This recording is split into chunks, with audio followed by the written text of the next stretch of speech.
इस फास्टनर पे 100 किलो वजन भी लटका दो ना तब भी कहीं हिलने वाला नहीं है। अब आप सोचोगे ये वाले फास्टनर आपने लगाए होंगे, नहीं। इसके लिए ना तो मैंने ड्रिल मशीन का उपयोग किया, तो फिर किस तरीके से मैंने फास्टनर को अटकाया भाई, चलिए दिखाता हूँ। ये है लोहे का एंगल और ये राजस्थान के अलावा मेरे ख्याल में कहीं पे भी नहीं लगता। इस पे हथौड़ी का कोई असर नहीं होता, इसके ऊपर ड्रिल मशीन का कोई भी असर नहीं होता, इसके ऊपर इवन ट्रेन भी चला दो ना तब भी कोई असर नहीं होता। तो फिर इसके अंदर किस तरह से हम फास्टनर लगाएं, तो आइए मैं दिखाता हूं।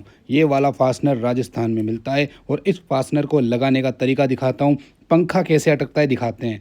पंखे के हुक के अंदर इस हुक को फंसा दीजिए और ये पंखा बड़ी आसानी से लटक जाता है। ओके, इस टाइप के घर हमारे राजस्थान के अंदर बहुत सारी जगहों पे बने हुए हैं। इवन हमारे खुद के पर्सनल घर भी राजस्थान में इसी तरीके से ही बने हुए हैं, काफ़ी ज़्यादातर। ठीक है, पुराने ज़माने के जो घर होते हैं वो इसी तरह से बनते थे। तो इसके अंदर लगाने का एक जुगाड़ ये वाला फास्टनर है, कुछ इस तरह से अटकाएं तो बिल्कुल कंप्लीटली ये वर्क हो जाता है। किसी भी तरह की ड्रिल विगिल की ज़रूरत नहीं पड़ती है, मगर इस तरह से अटकाइए और आगे की तरफ इस तरह मुंह फंसा दीजिए, बस ये इंटरलॉकिंग सिस्टम की तरह काम करता है। ठीक है, अब इसके स्क्रू अच्छे तरीके से अगर हम टाइट कर देंगे ना तो ये कहीं पे भी नहीं लेगा, और जब तक ये मुड़ेगा नहीं तब तक अनलिमिटेड इसके ऊपर वज़न दे सकते हैं। तो आप देख सकते हैं यहाँ पे अच्छे तरीके से इसको टाइट करना है, क्योंकि ये ऊपर वाली जो पटरी है ना इसके ऊपर आराम से अच्छे तरीके से ये पकड़ बना लेना चाहिए। यदि अगर ढीला हो गया तो स्क्रू खुल सकता है। ठीक है, तो इसको बस अच्छे तरीके से टाइट करना है। किसी भी ड्रिल, किसी भी हैमर, किसी भी वेल्डिंग, कुछ भी चीज़ों की ज़रूरत नहीं पड़ती इसके अंदर। ठीक है,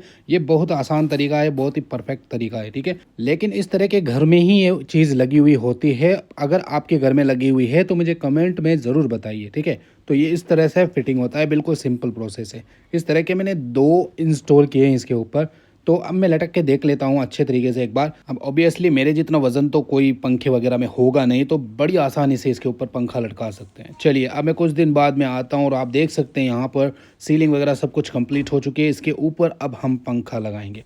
पंखा लगाने का प्रक्रिया बहुत ही आसान है, मैं दिखाता हूँ अभी कैसे। जैसे कि आप देख सकते हैं हुक यहाँ नीचे की तरफ आ चुका है डिज़ाइन के नीचे। अब आपको क्या करना है, कपड़े कैसे टांगते हो ना वैसे ही आप इसको टांगना है। ये देख सकते हैं भाई, ये हो गया कंप्लीट। अब आपको सिर्फ वायरिंग ही करनी है और हो गया हमारा पंखा एकदम अच्छे तरीके से सेटअप।